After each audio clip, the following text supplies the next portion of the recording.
Hello and welcome into the Week 7 edition of the Commissioner's Corner in the League of Extraordinary Salesmen. The 49ers simply cannot beat the Chiefs. This is now very disappointing. Once again, losing 28-18, but even more devastating, losing Brandon Aiyuk to a season-ending knee injury. While the Jets make a big splashy trade for Davante Adams, but have the same result as they lose to the Steelers on Sunday night, boy, giving up 31 unanswered points. Awful. But a congratulations goes out to myself for delivering the blow against Tony. 146.1 to 69.15. Just an atrocious showing by Tony. His roster is hot trash. And it was over before he knew it, as I had Jahmyr Gibbs and Kareem Hunt going off while Tony was looking for anything positive. Woo! Bad. With that, let's go ahead and hear what he had to say. League of Extraordinary Salesmen, it's me, Tony. I'm surprised that I haven't made one of these sooner, considering the awful roster that I have this year. I guess shout out to everyone, because everyone did better than me this week. For a moment there, I thought I had Val, but just like all of my draft picks, I was mistaken. Joseph, your team fucking rocks. Your roster is way better than last year somehow, and you're going to fucking go for a three-peat probably. God, just fuck me, right? Well, I'm going to go take a fucking cold shower and back to the drawing board. I'm just feeling like a bag of dicks right now. Later.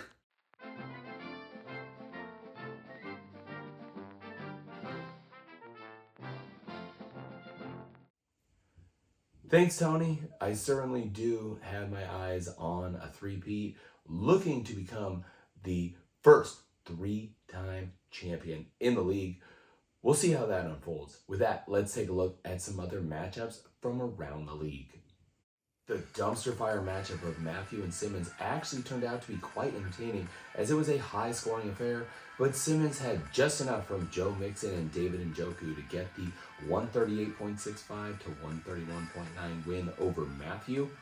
After spending big fab on Tank Bigsby a few weeks back, it finally pays off for Jesse, as he nearly gets the weekly high score, but nonetheless cruises to a 143.3 to 76.75 victory over Dolan.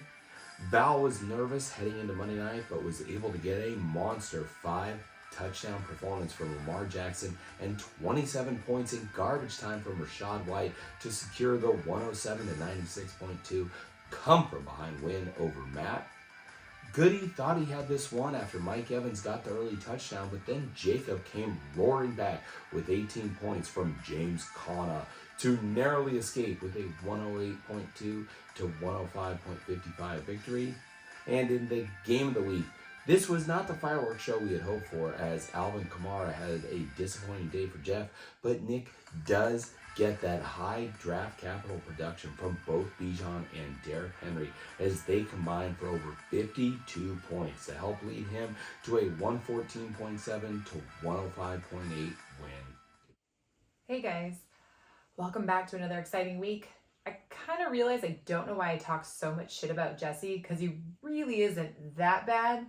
So hoping I'm passing him some good luck for a low score video for this coming week. Matt, I feel really bad. I was like, I really thought I was going to be making the low score video also this week. But I had a killer Monday night because Lamar is literally holding my team afloat. Consistently scoring that like 105, like the majority of this league. In the league news, I mean, Andy Dalton was like go-kart racing on the freeway and kind of hurt his thumb. Davante Adams is the only inspiration that the Jets have, because they are falling apart week by week. But anyway, it's time for your Sitter Sub of the Week segment. The Sit of the Week goes to Goody. We're now in back-to-back weeks. We had a 2-for, where he had not one, but two potential game-winning players on his bench. Javonte Williams had a big 26-point outburst on Thursday night, and Najee Harris followed that also in prime time against the Jets with 19.3 points. Either one of those would have been enough for him to get the win over Jacob. The sub of the week goes to Jeff, who understands the value of kickers, since he not only kept his through the bye week, but also made the correct waiver wire pickup of Cameron Dicker, who had 21 points. Unfortunately, it didn't result in a win, but a great sub nonetheless. Well, this has been unofficially brought to you by Beach at Deli Midtown, where aloha is served daily. Looking ahead to next week, Dolan, fresh off that Riverside Conference and loser of 2 in a row, going up against Jacob, who has been lucky, eking out back-to-back wins to come in at 4-3. There's no brotherly love in this matchup as the Garrison boys face off. Nick is feeling confident after taking down Jeff, but might need a new team name after Brandon Ayuk tore his ACL on Sunday. Matt, however, is the beneficiary of that injury news as he hopes that Deebo Samuel has a big day. This game might be the highest scoring of the league as Goody looks to right the ship with Kyron and Jamar Chase, while Jeff eyes another big week from Saquon Barkley. Simmons looks to make it 2 wins in a row, led by Josh Jacobs, is going up against Val, who is very thin at running back and needs someone to step up.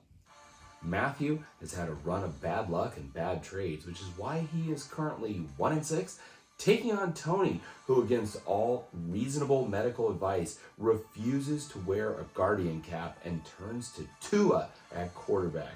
Oh my God. And in the game of the week, I am going up against Jesse. If the season were to end today, this would be a potential playoff matchup. Both teams have won 2 in a row and look to keep the momentum going. I've relied heavily on the Jaden Daniels, Terry McLaurin stack, but with Jaden banged up, I might have to turn elsewhere. Jesse, meanwhile, could be without DK Metcalf, but hopes that Josh Allen can power him to a win. So as we look ahead to Week 8, pretty normal in terms of the slate of games. The Vikings taking on the Rams on Thursday night. No international game this week, so game starting out at 10 a.m. That should be interesting. Jets taking on the Patriots already, again, back-to-back games, kind of surprise.